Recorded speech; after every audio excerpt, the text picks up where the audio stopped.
केंद्रीय गृह मंत्री अमित शाह जम्मू कश्मीर के दौरे पर हैं और जम्मू कश्मीर के इस दौरे पर जम्मू कश्मीर के लोगों को काफ़ी उम्मीदें हैं।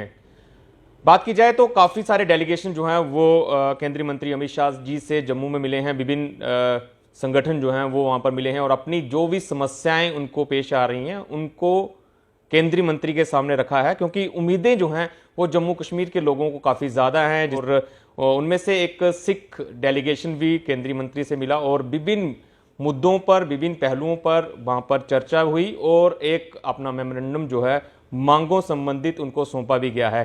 क्या क्या डिमांड्स थी वो तो कुछ लोग जानते ही होंगे, लेकिन विशेष तौर पर उस पूरे मेमोरेंडम की अगर बात की जाए तो उस पर चर्चा करने के लिए हमारे साथ मौजूद हैं दमनजीत सिंह, जो उस डेलीगेशन का पार्ट थे जिन्होंने केंद्रीय मंत्री अमित शाह जी से वहां पर भेंट की है और पूरी जो भी सिख समुदाय के लोगों को परेशानी आ रही हैं, समस्याएं आ रही हैं, वो बड़ी बारीकी से केंद्रीय मंत्री के सामने रखी हैं और उम्मीद ये जताई जा रही है कि जल्द से जल्द उन सभी मांगों पर केंद्र की जो सरकार है वो अमल करेगी और जल्द ही उन मांगों को सुना जाएगा। और दमन हमारे साथ हैं, उनसे बात करेंगे। दमनजीत जी, जो आपका डेलीगेशन जो है वहाँ पर मिला है, क्या क्या डिमांड्स जो हैं वो रखी गई हैं केंद्रीय मंत्री के सामने, क्योंकि बड़ा मंत्री केंद्रीय गृह मंत्री जो है जम्मू कश्मीर के दौरे पर आए थे और उम्मीदें काफ़ी ज़्यादा थी सभी लोगों को। पहले तो मैं सारे ही दर्शकों को सत श्री अकाल कहांगा और दूसरी गल मैं जनाब अगों एक कहना चाहता कि मैं अपनी जिहड़ी गल है वो पंजाबी विच रखांगा। बिल्कुल। जिस तरह की तुहानूं पता ही है कि पिछले दिनों च और हले भी उन्हों का जिहड़ा दौरा जम्मू कश्मीर दे विच चल रहा है, इसलिए वो श्रीनगर ते कश्मीर दे विच हन। ते पिछले दिनों दे विच ये तय होया कि कुछ डेलीगेशन जिहड़े हैं वो माननीय गृह मंत्री साहब नूं मिलेंगे। उहदे विच 4 डेलीगेशन सीगे। एक डेलीगेशन पहाड़ी समाज का सी, दूसरा डेलीगेशन जड़ा सी वो गुज्जर बकरवाल बलादरी का सी, तीसरा राजपूत भरावां दा सी और एक चौथा डेलीगेशन जड़ा वो सिख समाज का डेलीगेशन सी। असी इस दे विच 7 लोग जड़े सिख डेलीगेशन दे विच जिन्हां ने मिलन दा जिन्हां परमिशन मिली जां जिन्होंने उन्होंने मिलवाया, तो वो जड़े 7 लोग सन अलग अलग जगह तो सन, जियां कठुआ तो मैं सां, रियासी तो सरदार प्रदीप जी सन, अपना सांबे तो सरदार सरबजीत जी सन जेडे DDC दे मैंबर हैं और उहदे विच इस डेलीगेशन दे विच एक महिला भी सी, एक औरत भी सी, भैन जी साडी जसमीत कौर जी। और इस तरह का पूरा 7 बंदियां दा एक डेलीगेशन सी जिहड़ा माननीय गृह मंत्री जी नाल मिलिया और सब तो आखिर दे विच जिहड़ा डेलीगेशन मिलिया वो साडा सिखां दा डेलीगेशन मिलिया। उहदे विच ये साडा मेमोरेंडम सी। उहदे विच पहले तो माननीय गृह मंत्री जी नाल जिसले मिले तो थोड़ा सम्मानित वगैरह जिहड़ा एक प्रथा होंदी है उन्होंने करके, फिर उस तो बाद जिहड़ा सिख समाज के प्रति केंद्रीय सरकार ने जो जो किया अज दिन तक, पहले तो उन्होंने उस चीज़ करके एप्रीशिएट किया गया। चाहे वो करतारपुर कॉरीडोर की गल होए, जो भी असी अरदास करते हाँ तो अपने अरदास के असी ये चीज़ कहते हैं कि लांघे खुलने चाहिए, साडा दर्शन दीदार होना चाहिए, उसका थैंक्स किया। फिर उस तो बाद जिहड़ी बहुत पुरानी मंग सी कि गुरु गोबिंद सिंह जी महाराज के छोटे साहिबजादियां दे जिहड़े 26 दिसंबर का दिन बाल दिवस के तौर पर उन्होंने बच्चों को सिख कौम की मांग नूं रख के उन्होंने समर्पित किया गया, उसका भी थैंक्स किया। लंगर के उपर जिहड़ा GST दे विच, हालांकि ये चीज़ तुहानूं मैं दस दियां कि जिहड़ी GST दे विच माफ़ नहीं किया गया, GST लगती है लेकिन वो GST लंगर की सरकार अपने कोलों पे करती है ताकि सिख समाज उपर या गुरु घरां दे उपर ये बर्डन ना आए, उस करके। फिर उस तो बाद जिहड़ा 400 350 साल पहले गुरु गोबिंद सिंह जी का पटना साहब दे विच बड़ी धूमधाम दे नाल प्राइम मिनिस्टर साहब उस कमेटी के आपे चेयरमैन सन, उन्होंने आपे उसनूं लीड करके बनाया। फिर उस तो बाद 400 साल गुरु तेग बहादुर जी का लाल किले दे विच जिस तरीके दे शाम के दीवान सजे, खुद होम मिनिस्टर साहब और प्रधानमंत्री ने उत्थे अगवाई की, तो इन्हां सारिया चीज़ों का उन्होंने पहले थैंक्स किया गया कि सिखां के प्रति तुसीं हमदर्दी रखते हो। और भी बड़ियां गल्लां मैं अगे तुहाडे नाल डिस्कस करांगा। फिर उस दे विच जिहड़े जम्मू कश्मीर दे विच कुछ इशूज़ हैं, चाहे वो पंजाबी लैंग्वेज का इशू है, चाहे वो मिनार्टी स्टेटस जम्मू कश्मीर दे विच बहाल करन दी गल है। Minority status already Jammu Kashmir दे विच है, लेकिन वो दिता जिहड़ा जांदा सी वो जम्मू कश्मीर स्टेट दे विच जिहड़ी सब तो ज़्यादा पॉपूलेशन दी समाज है मुस्लिम समाज नूं दिता जांदा सी, हालांकि बंदा सिख और हिंदू समाज का बनता सी। ਉਸ ਦੇ ਵਿੱਚ ਵੀ ਥੋੜੀ ਅਮੈਂਡਮੈਂਟ ਕਰਵਾਉਣ ਦੀ ਗੱਲ ਹੈ। ਸਿੱਖ ਮੈਰਿਜ ਐਕਟ ਜਿਹੜਾ ਕਿ ਪਾਰਲੀਮੈਂਟ ਦੇ ਵਿੱਚ 2013 ਦੇ ਵਿੱਚ ਬਹਾਲ ਹੋਇਆ, ਉਸ ਤੋਂ ਬਾਅਦ ਜੰਮੂ ਕਸ਼ਮੀਰ ਦੇ ਵਿੱਚ 370 ਹੋਣ ਦੇ ਕਰਕੇ ਉਹਨੂੰ ਅਸੈਂਬਲੀ ਦੇ ਵਿੱਚ ਬਹਾਲ ਕਰਵਾਉਣਾ ਪੈਂਦਾ ਸੀ, ਲੇਕਿਨ ਉਹ ਨਹੀਂ ਕਰਵਾਇਆ ਗਿਆ ਅਨਫੋਰਚੂਨੇਟ। ਲੇਕਿਨ ਹੁਣ 370 ਟੁੱਟੀ ਆ। ਅਸੀਂ ਚਾਹੁੰਦੇ ਹਾਂ ਕਿ ਉਹਦੇ ਪਰ ਵੀ ਆਉਣ ਵਾਲੇ ਦਿਨਾਂ ਦੇ ਵਿੱਚ ਅਸੀਂ ਗੱਲ ਰੱਖੀ, ਆਉਣ ਵਾਲੇ ਦਿਨਾਂ ਦੇ ਵਿੱਚ ਸ਼ਾਇਦ ਉਹਦਾ ਫਰੂਟਫੁਲ ਰਿਜ਼ਲਟ ਮਿਲੇ। ਤੇ ਜਿਹੜੀ ਚੌਥੀ ਗੱਲ, ਜਿਹੜੀ ਬੜੀ ਇੰਪੋਰਟੈਂਟ ਗੱਲ ਸੀ, POJK ਦੇ ਰਿਫਿਊਜੀਆਂ ਦੇ ਜਿਹੜੀ 24 ਸੀਟਾਂ ਫਰੀਜ਼ ਕੀਤੀ ਗਈਆਂ ਹਨ, ਉਹਦੇ ਵਿੱਚੋਂ ਮੰਗ ਹੈ ਕਿ ਜਿਹੜੀਆਂ 8 ਸੀਟਾਂ ਡਿਫਰੇਸ ਕੀਤੀ ਜਾਣ। ਜਿਹੜੇ ਲੋਕ 1/3 ਮੈਜੋਰਟੀ ਪਾਰਟੀਸ਼ਨ ਦੇ ਟਾਈਮ ਉਧਰੋਂ ਇੱਧਰ ਆ ਗਏ ਸੀ, ਉਸ ਦੇ ਵਿੱਚ ਹਿੰਦੂ ਔਰ ਸਿੱਖ ਲੋਕ ਸਨ, ਉਹਦੇ ਵਿੱਚ ਸਿੱਖਾਂ ਨੂੰ ਵੀ ਰਿਜ਼ਰਵੇਸ਼ਨ ਦਿੱਤੀ ਜਾਏ ਤਾਂ ਕਿ ਅਸੈਂਬਲੀ ਦੇ ਵਿੱਚ ਜਾ ਕੇ ਉਹ ਅਸੈਂਬਲੀ ਦਾ ਬਟਨ ਉੱਪਰ ਆਪਣੀ ਗੱਲ ਸਿੱਖ ਸਮਾਜ ਆਪੇ ਰੱਖ ਸਕੇ, ਨਾ ਕਿ ਹੈਂਡੀਕੈਪ ਹੋ ਕੇ ਕਿਸੇ ਦੇ ਅੱਗੇ ਤਰਲੇ ਕਰੇ ਜੀ ਕਿ ਤੁਸੀਂ ਸਾਡੀ ਗੱਲ ਰੱਖੋ। ਉਸ ਦੇ ਨਾਲ ਨਾਲ ਦੋ ਗੱਲਾਂ ਇਹਦੇ ਮੈਮੋਰੈਂਡਮ ਦੇ ਵਿੱਚ ਕੀਤੀਆਂ ਗਈਆਂ। ਫਿਰ 2-3 ਗੱਲਾਂ ਮੈਂ ਇੱਕ ਗੱਲ ਜ਼ਰੂਰ ਤੁਹਾਨੂੰ ਇਸ ਮੀਡੀਆ ਦੇ ਮਾਧਿਅਮ ਦੇ ਨਾਲ ਇਹ ਜ਼ਰੂਰ ਕਹਿਣਾ ਚਾਹਾਂਗਾ ਕਿ ਡਾਕਟਰ ਨਰਿੰਦਰ ਸਿੰਘ ਜੀ ਜਿਹੜੇ ਨੈਸ਼ਨਲ ਸੈਕਟਰੀ ਇਨ BJP ਦੇ, ਉਹ ਵੀ ਉਸ ਡੈਲੀਗੇਸ਼ਨ ਦੇ ਵਿੱਚ ਸਨ। ਹਾਲੇ ਕਿ ਉਹ ਪਿੱਛੋਂ ਹੀ ਅਮਿਤ ਸ਼ਾਹ ਜੀ ਹੋਰਾਂ ਦੇ ਨਾਲ 에ਅਰਪੋਰਟ ਤੋਂ ਆਏ ਸਨ, ਲੇਕਿਨ ਜਿਸਲੇ ਸਾਡਾ ਡੈਲੀਗੇਸ਼ਨ ਅੰਦਰ ਜਾਣ ਲੱਗਿਆ, ਉਸ ਤੋਂ ਪਹਿਲੇ ਰਾਜਪੂਤ ਡੈਲੀਗੇਸ਼ਨ ਦੀ ਗੱਲਬਾਤ ਚੱਲ ਰਹੀ ਸੀ, ਜਿਸਲੇ ਸਾਡਾ ਡੈਲੀਗੇਸ਼ਨ ਜਾਣ ਲੱਗਿਆ, ਡਾਕਟਰ ਨਰਿੰਦਰ ਸਿੰਘ ਜੀ ਨੇ ਸਾਨੂੰ ਇੱਕ ਪੁਆਇੰਟ ਉੱਪਰ ਕਿ ਇਹ ਗੱਲ ਵੀ ਰੱਖਣੀ ਹੈ, ਇਹ ਗੱਲ ਵੀ ਰੱਖਣੀ ਹੈ, ਇਹ ਗੱਲ ਰਹਿ ਨਾ ਜਾਏ, ਕੋਈ ਗੱਲ ਰਹਿ ਨਾ ਜਾਏ। ਮਤਲਬ ਕਿ ਇੰਨਾ ਹੀ ਹਮਦਰਦੀ ਸੀ ਕਿ ਬਈ ਕੋਈ ਵੀ ਗੱਲ ਜਿਹੜੀ ਹੈ ਉਹ ਰਹਿ ਨਾ ਜਾਏ, ਉਹ ਰੱਖਣੀ ਹੈ। ਉਹਦੇ ਵਿੱਚ ਦੋ ਗੱਲਾਂ ਉਹ ਰੱਖੀ ਗਈਆਂ ਮੇਨ ਮੁੱਦੇ 'ਤੇ। ਇੱਕ ਗੱਲ, ਜਿਵੇਂ ਕਸ਼ਮੀਰੀ ਪੰਡਤਾਂ ਨੂੰ ਡਿਸਪਲੇਸ ਪਰਸਨ ਦੇ ਕਰਕੇ ਹਿੰਦੁਸਤਾਨ ਦੀਆਂ ਯੂਨੀਵਰਸਿਟੀਆਂ ਦੇ ਕਾਲਜਾਂ ਦੇ ਵਿੱਚ ਰਿਜ਼ਰਵੇਸ਼ਨ ਦਿੱਤੀ ਜਾਂਦੀ ਹੈ, ਉਸੇ ਤਰੀਕੇ ਨਾਲ ਜਿਹੜੇ POJK ਦੇ ਅਸੀਂ ਲੋਕ ਹਾਂ, ਅਸੀਂ ਵੀ ਡਿਸਪਲੇਸ ਪਰਸਨ ਹਾਂ।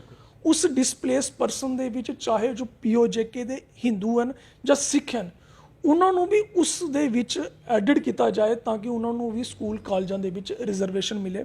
ਔਰ ਇੱਕ ਗੱਲ ਹੋਰ ਕਸ਼ਮੀਰ ਅਸੀਂ ਇਹ ਰੱਖੀ ਗਈ ਕਿ POJK ਜਿਹੜੇ ਆਪਣੇ ਕਸ਼ਮੀਰੀ ਮਾਈਗ੍ਰੈਂਟਸ 1990 ਦੇ ਵਿੱਚ ਉੱਥੋਂ ਨਿਕਲ ਆਏ, ਟੈਰਰ ਦੇ ਕਰਕੇ, ਮਿਲੀਟੈਂਸੀ ਟੈਰਰ ਕਰਕੇ ਉਹਨਾਂ ਨੂੰ ਕੱਢਿਆ ਗਿਆ, ਲੇਕਿਨ ਉਸ ਕੰਡੀਸ਼ਨ ਦੇ ਬਾਵਜੂਦ ਵੀ ਉੱਥੇ ਰਹਿਣ ਵਾਲੇ ਸਿੱਖ ਔਰ ਹਿੰਦੂ ਸਮਾਜ, ਉਹਨਾਂ ਨੂੰ ਵੀ ਉੱਥੇ ਕੋਈ ਰਿਜ਼ਰਵੇਸ਼ਨ, ਜੌਬ ਰਿਜ਼ਰਵੇਸ਼ਨ ਦਿੱਤੀ ਜਾਏ ਕਿ ਉਸ ਮਾਹੌਲ ਦੇ ਵਿੱਚ ਉਹਨਾਂ ਨੇ ਦੇਸ਼ ਦਾ ਝੰਡਾ ਬੁਲੰਦ ਕਰਕੇ ਉੱਥੇ ਉਹਨਾਂ ਕੰਡੀਸ਼ਨਾਂ ਨਾਲੋਂ ਲੜਦੇ ਉੱਥੇ ਰਹੇ।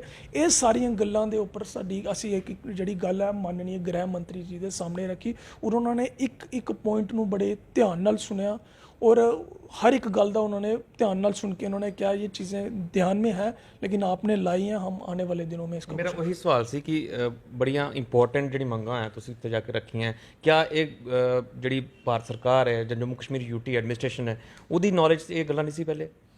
देखो गल है कि एक बड़ी पुरानी कहावत है, कहते हैं जिन्नी देर तक बच्चा रोंदा नहीं है तो माँ दुध नहीं पिलाती। गल तो तुहानूं अपनी रखनी पैंदी है। ਅੱਜ ਐਸਟੀ ਦਾ ਸਟੇਟਸ ਪਹਾੜੀ ਲੋਕਾਂ ਨੂੰ ਮਿਲਿਆ, क्या 40 ਸਾਲ ਦਾ ਸਟਰਗਲ ਤੋਂ ਬਾਅਦ ਕਿਸੇ ਨੇ ਅਗਰ ਦਿੱਤਾ? ਅੱਜ ਕੇਂਦਰੀ ਸਰਕਾਰ ਇੱਕ ਐਸੀ ਸਰਕਾਰ ਹੈ ਜਿਹਦੇ ਵਿੱਚ ਲੋਕਾਂ ਨੂੰ ਹੈ ਕਿ ਇਹ ਸਰਕਾਰ ਜਿਹੜੀ ਹੈ ਉਹ ਸਾਡੀ ਗੱਲ ਹੱਲ ਕਰਵਾ ਸਕਦੀ ਹੈ, ਠੀਕ ਹੈ। ਇਹ ਜਿਹੜੇ ਇਸ਼ੂ, ਅੱਛਾ ਇੱਕ ਚੀਜ਼ ਮੈਂ ਜ਼ਰੂਰ ਤੁਹਾਡੇ ਜਿਹੜਾ ਮੈਨੂੰ ਪਰਸਨਲੀ ਇਹ ਚੀਜ਼ ਲੱਗਦਾ ਹੈ ਕਿ 2019 ਤੋਂ ਪਹਿਲੇ ਜਿਹੜੀ ਸਾਡੀ ਪਹਿਲੀ ਲੈਂਗੁਏਜ ਦਾ ਇਸ਼ੂ ਆਇਆ, ਇਹ 2019 ਤੋਂ ਪਹਿਲੇ जम्मू कश्मीर की ऑफिशियल लैंग्वेज जी सी वो इको लैंग्वेज सी, वो सी उर्दू। अगर मैं गलत हाँ तो तुम मैनू करैक्ट कर सकते हो, लेकिन जी रिकॉर्डिड लैंग्वेज सी 2019 तो पहले वो उर्दू लैंग्वेज सी। उस तो बाद क्या होया, जिसले एब्रोगेशन आर्टिकल 370 होया, 4 लैंग्वेजां जम्मू कश्मीर के और इंट्रोड्यूस की गई। सिख समाज का साडा एक रोष प्रगट होया, उस तो पहले ये गल नहीं सी। उस तो बाद ये रोष प्रगट होया, जिसले रोष प्रगट होया लोगों ने कहा जी साडे नाल जाति हुई है, वो है ठीक है। फिर उस तो बाद उन्हां दिनां दे विच माननीय गृह मंत्री जी का ट्वीट आया कि पंजाबी लैंग्वेज नूं प्रमोट करने से इन्होंने अगे लियाण से असी कदम चुकांगे। उस तो बाद कोविड आ गया, फस्ट लहर, सैकेंड वेव, और ये चीज़ां ठंडे बस्ते च बह गई। पर मैनू लगता है कि आने वाले दिनों के विच पंजाबी लैंग्वेज के उपर कुछ अच्छे स्टैप चीज़ां चुकियां जाएंगी जिहदे नाल सानू साडे लोगों की जिहड़ी मंग है उन्होंने पूरा किया जाएगा। की उम्मीद है? बड़ा काफ़ी लंबा चौड़ा सी डिमांड्स का चार्ट, क्योंकि 4 तो 5 ऐसी डिमांड्स जिहड़ी तुसीं गृह मंत्री के सामने रखी हैं, कि लगता है कि जल्द तो जल्द डिमांड्स जिहड़ी पूरियां होणगीਆਂ और फौरी तौर पर किहड़ी डिमांड्स जिहड़ियां पूरियां हो सकदियां ने? देखो आनंद मैरिज एक्ट ते पंजाबी दे उपर ਔਰ ਕਸ਼ਮੀਰ ਦੇ ਜਿਹੜੇ ਆਪਣੇ ਲੋਕ ਹਨ ਜਿਨ੍ਹਾਂ ਨੂੰ ਉੱਥੇ ਰਹਿ ਰਹੇ ਨੇ ਡਿਮਾਂਡ ਸਾਰੀ ਇੰਪੋਰਟੈਂਟ ਡਿਮਾਂਡ ਦੇਖੋ ਸਾਨੂੰ ਸਰਕਾਰ ਕੋਲੋਂ ਚੀਜ਼ਾਂ ਲੈਣੀ ਵੀ ਆਣੀ ਚਾਹੀਦੀ ਹੈ। ਟੂ ਬੀ ਵੈਰੀ ਫਰੈਂਕ ਮੈਂ ਖੁੱਲ੍ਹੇ ਤੌਰ ਤੇ ਗੱਲ ਕਹਾਂਗਾ, ਇੰਨਾ ਕੁਛ ਕੇਂਦਰੀ ਸਰਕਾਰ ਨੇ ਸਿੱਖਾਂ ਨੂੰ ਦਿੱਤਾ ਹੈ, ਇਹਨੂੰ ਡਿਨਾਈ ਨਹੀਂ ਕੀਤਾ ਜਾ ਸਕਦਾ। ਕੋਈ ਇੱਕ ਸਿੱਖ ਆਊਟਫਿਟ ਜੰਮੂ ਤੋਂ ਤੁਸੀਂ ਮੈਨੂੰ ਇਹ ਚੀਜ਼ ਦੱਸ ਦਿਓ, ਤੁਸੀਂ ਵੀ ਬੜੇ ਸੀਨੀਅਰ ਜਰਨਲਿਸਟ ਹੋ, ਕਵਰ ਕਰਦੇ ਹੋ ਹਰ ਚੀਜ਼ ਨੂੰ, ਕਿਸੇ ਨੇ ਵੀ ਖੁੱਲ੍ਹ ਕੇ ਥੈਂਕਸ ਕੀਤਾ ਇਸ ਦਿਨ ਤੱਕ। ਜੰਮੂ ਦੇ ਵਿੱਚ ਯੂਨੀਵਰਸਿਟੀ ਦੇ ਅੰਦਰ ਗੁਰੂ ਨਾਨਕ ਦੇਵ ਜੀ ਮਹਾਰਾਜ ਦੀ ਚੇਅਰ ਲੱਗੀ, ਕਿਸੇ ਨੇ ਅੱਜ ਦਿਨ ਤੱਕ ਆ ਕੇ ਉਹਨਾਂ ਨੂੰ ਥੈਂਕਸ ਕੀਤਾ। ਅਸੀਂ ਇਹਨਾਂ ਕੋਲੋਂ ਸਭ ਕੁਝ ਲੈਣਾ ਹੈ। ਅਸੀਂ ਅਗਰ ਕਿਧਰੇ ਸਾਡੇ ਮਨ ਮੁਤਾਫਿਕ ਗੱਲ ਨਹੀਂ ਹੁੰਦੀ ਹੈ ਤੇ ਅਸੀਂ ਲੜਨਾ ਵੀ ਇਹਨਾਂ ਨਾਲ ਹੈ ਤੇ ਲੈਣਾ ਵੀ ਇਹਨਾਂ ਦੇ ਨਾਲ ਹੈ। ਤੇ ਅਗਰ ਕੋਈ ਚੀਜ਼ ਗਲਤ ਹੁੰਦੀ ਹੈ ਉਹਦਾ ਤੁਸੀਂ ਮੁਜ਼ਾਹਰਾ ਵੀ ਕਰੋ, ਤੇ ਕੋਈ ਚੀਜ਼ ਅੱਛੀ ਹੁੰਦੀ ਹੈ ਉਹਨੂੰ ਐਪਰੀਸ਼ੀਏਟ ਵੀ ਤਾਂ ਕਰੋ। ਔਰ ਪਿਛਲੇ ਦਿਨਾਂ ਦੇ ਵਿੱਚ ਜ਼ਰੂਰ ਮੈਂ ਇਹ ਗੱਲ ਕਹਾਂਗਾ ਕਿ ਅਗਰ ਇੱਕ ਡੈਪੂਟੇਸ਼ਨ ਜਾ ਕੇ ਸਿੱਖਾਂ ਦਾ ਮਿਲ ਗਿਆ, ਅਸੀਂ ਰਿਪਰੈਜ਼ੈਂਟੇਟਿਵ ਨਹੀਂ ਆ, ਅਸੀਂ ਇਲੈਕਟਡ ਬਾਡੀ 'ਚੋਂ ਨਹੀਂ ਆ, ਲੇਕਿਨ ਡੈਲੀਗੇਸ਼ਨ ਅਸੀਂ ਰਿਪਰੈਜ਼ੈਂਟੇਟਿਵ ਤੌਰ ਤੇ, ਅਸੀਂ ਪ੍ਰਤੀਨਿਧੀ ਤੌਰ ਤੇ ਨਹੀਂ ਮਿਲੇ, ਲੇਕਿਨ ਸਿੱਖ ਤੇ ਡੈਲੀਗੇਸ਼ਨ ਸਿੱਖ ਤੌਰ ਤੇ ਅਸੀਂ ਉਹਨਾਂ ਨੂੰ ਮਿਲੇ। ਔਰ ਚਰਚਾ ਇਹ ਸ਼ੁਰੂ ਹੋ ਗਈ ਜੀ ਕਿ ਇਹ ਕਿਉਂ ਮਿਲੇ, ਕਿਆ ਵੱਡੇ ਲੋਕ ਵੱਡੀਆਂ ਗੱਡੀਆਂ ਵਾਲੇ ਵੱਡੇ ਅਹੁਦਿਆਂ ਵਾਲੇ ਹੀ ਸਿੱਖਾਂ ਦੀ ਗੱਲ ਰੱਖ ਸਕਦੇ ਨੇ? ਇੱਕ ਆਮ ਘਰ ਦਾ ਬੰਦਾ, ਇੱਕ ਆਮ ਸਿੱਖ ਦੀ ਗੱਲ ਨਹੀਂ ਰੱਖ ਸਕਦਾ? ਔਰ ਇਹ ਜਿੰਨੇ ਵੀ ਮੁੱਦੇ ਨੇ ਇਹ ਸਭ ਸਿਆਸਤੀ ਮੁੱਦੇ ਨੇ, ਕਿਉਂਕਿ ਇਹਨਾਂ ਨੂੰ ਸਿਆਸਤੀ ਤਰੀਕੇ ਨਾਲ ਹੀ ਹੱਲ ਕੀਤਾ ਜਾ ਸਕਦਾ ਹੈ। ਧਾਰਮਿਕ ਤਰੀਕੇ ਨਾਲ ਤੁਸੀਂ ਇਹਨਾਂ ਮੁੱਦਿਆਂ ਨੂੰ ਚੁੱਕ ਸਕਦੇ ਹੋ, ਲੇਕਿਨ ਹੱਲ ਇਹਦਾ ਜਿਹੜਾ ਉਹ ਸਿਆਸਤੀ ਤਰੀਕੇ ਨਾਲ ਕੀਤਾ ਜਾ ਸਕਦਾ ਹੈ। ਜਿਸ ਲਈ ਆਪਣਾ ਪਹਾੜੀਆਂ ਦਾ ਡੈਲੀਗੇਸ਼ਨ ਆਇਆ ਤੇ ਪਹਾੜੀਆਂ ਦੇ ਜਿੰਨੇ ਵੀ ਪਾਰਟੀ ਦੇ ਅੰਦਰ ਲੀਡਰ ਸੀਗੇ ਉਹ ਉਹਨੂੰ ਲੀਡ ਕਰਦੇ ਸੀ ਤੇ ਨਾਲ ਪਹਾੜੀ ਸਾਰੇ ਉਹਦੇ ਨਾਲ ਖੜੋਤੇ ਦੇ ਸੀ। ਜਿਸ ਲਈ ਮਾਰੇ ਗੁੱਜਰਾਂ ਦਾ ਡੈਲੀਗੇਸ਼ਨ ਆਇਆ, ਬੱਕਰਵਾਲਾਂ ਦਾ, ਤੇ ਉਹਨਾਂ ਦੇ ਜਿਹੜੇ ਲੀਡਰ ਸੀ ਤੇ ਨਾਲ ਉਹਦੇ ਜਿਹੜੇ ਰਿਪਰੈਜ਼ੈਂਟੇਟਿਵ ਸੀ ਜਾਂ ਕੋਈ ਉਹ ਲੋਕ ਸੀਗੇ ਉਹ ਉਹਦੇ ਨਾਲ ਖੜੋਤੇ ਤੇ। ਇਹ ਮੈਟਰ ਨਹੀਂ ਕਰਦਾ ਕਿ ਡੈਲੀਗੇਸ਼ਨ 'ਚ ਕੌਣ ਗਿਆ, ਮੈਟਰ ਇਹ ਕਰਦਾ ਕਿ ਡੈਲੀਗੇਸ਼ਨ 'ਚ ਗੱਲ ਕੇ ਰੱਖੀ ਗਈ, ਜਾਂ ਉਹ ਸਿੱਖਾਂ ਦੇ ਹਿੱਤਾਂ ਦੀ ਗੱਲ ਰੱਖੀ ਗਈ ਜਾਂ ਨਹੀਂ ਰੱਖੀ ਗਈ। ਲੇਕਿਨ ਸਾਡੇ ਅੰਦਰ ਲੜਾਈ ਇਹ ਗੱਲ ਦੀ ਪੈ ਗਈ, ਫਲਾਣਾ ਚਲਾ ਗਿਆ ਜੀ, ਫਲਾਣਾ ਕਿਉਂ ਨਹੀਂ ਗਿਆ। ਔਰ ਪਿਛਲੇ ਦਿਨਾਂ ਦੇ ਵਿੱਚ ਜਿਸਲੇ ਮਾਨਨੀ ਗ੍ਰਹਿ ਮੰਤਰੀ ਡਿਗਿਆਨਾ ਆਸ਼ਰਮ ਮਾਨ ਸਾਹਿਬ ਜੀ ਦਾ ਆਏ ਸੀਗੇ, ਔਰ ਮੈਂ ਇਹ ਗੱਲ ਤਾਂ ਕਰਦਾ ਕਿਉਂਕਿ ਕੌਮ 'ਚ ਗੱਲਾਂ ਕੁਝ ਕਲੀਅਰ ਹੋਣੀਆਂ ਚਾਹੀਦੀਆਂ। ਅਮਿਤ ਸ਼ਾਹ ਜੀ ਮਹਾਂਪੁਰਸ਼ਾਂ ਦਾ ਪਤਾ ਕਰਨ ਨੂੰ ਆਏ ਸੀ, ਉਹਨਾਂ ਦਿਨਾਂ 'ਚੋਂ ਬਿਮਾਰ ਸੀ, ਪਾਰਟੀ ਦੇ ਅੰਦਰ ਗੱਲ ਰੱਖੀ ਗਈ ਕਿ ਭਾਈ महापुरुषों की सेहत थोड़ी है, उन्होंने कहा चलो जी अमित शाह जी आएंगे तो मिलने के लिए जाए। अमित शाह जी आए, मिल के चले गए, चलो उत्थे के गल हुई सारे समाज के सामने है। साढ़े अंदर लड़ाई किस करके लग गई जी? सिख कहते अद्धे कहन जी चांद कौर समाध आने चाहिए, अद्धे कहन जी आश्रम च आने चाहिए। किसी ने यह नहीं कहा कि साढ़े मसले हल होने चाहिए, सिर्फ मेरा नां अगे होना चाहिए, सानू नां दी नहीं है। अगर साडी एफर्ट दे नाल doctor Narinder Singh ji national secretary हैं, उन्होंने एफर्ट्स के नाल अगर असी 2 मुद्दे भी 3 मुद्दे भी हल करा दईए, असी अपने आप को खुशकिस्मत समझांगे कि असी इस मुद्दे को हल कराने दे विच किधरे ना किधरे अपना रोल निभाया। और उम्मीद यही करते हैं कि जल्द तो जल्द मुद्दे जिहड़े हल होण। बिल्कुल जी, बिल्कुल। मैनूं लगता है कि सरकारां ने कदे भी सिखां नूं निराश नहीं किया। माननीय मोदी जी ने हमेशा ही सिख हित की गल की है, चाहे जिस तरीके का भी तुसी पिछले उनका ट्रैक रिकॉर्ड देख लो, के नहीं किया। एक 1984 दे विच पूरे सिख समाज दे विच रोष सी, हौले भी है, लेकिन सिर्फ इसी सरकार दे विच सज्जन कुमार सलाखा के पिछे गया, सिखा नूं किधरे ना किधरे लग्या कि साडे नाल गलत करने वाले बंदे नूं अगर सजा मिलेगी तो इसी गौरमेंट च मिलेगी। किन्ने लोग ब्लैक लिस्टड सन 1984 दे, जिन्होंने हिंदुस्तान वापस आने की परमिशन नहीं सी। इसी सरकार ने पहले अटल बिहारी वाजपेयी ने ब्लैक लिस्ट चों बाहर कढ़े कि चलो जी उन्होंने लोगों को मुड़ के अपने परिवार नाल मिलण दी दित्ती जाए। गलतियां हो जांदियां, गलत चीज़ां हो जांदियां, उन्होंने अज उन्होंने लोगों को ब्लैक लिस्ट चों कढ़िया। मैं कहना इन्ना ही काम करवाया। 300 साल जिसले पहली बारी सिखां, इस बार 400 साल गुरु तेग बहादुर जी का, 350 साल गुरु गोबिंद सिंह जी महाराज का, और 300 साल खालसा स्थापना दिवस का जिसले अटल बिहारी वाजपेयी की गौरमेंट सी। तो पूरे हिंदुस्तान दे विच जिहदा फकरे खालसा जुथे बनाया गया, उसले 800 करोड़ रुपया उसले उन्होंने दे के किसी भी तरीके की कोई कमी पेशी छड्डी नहीं। और इन्ना सारियां गल्लां नूं देखते हुए सानू पूरी उम्मीद है कि सिखां दे भी मसले जिहड़ी है सरकार जरूर हल करवाएगी। बिल्कुल। तो ये दमनजीत सिंह थे हमारे साथ, और उम्मीद यही है कि पूरे सिख समाज को भी उम्मीद है कि जो भी सिख समाज को परेशानी पेश आ रही हैं, जो भी समस्याएं पेश आ रही हैं, जो भी इस मेमोरेंडम के ज़रिए केंद्रीय गृह मंत्री तक पहुंचाई गई हैं, वो जल्द से जल्द हल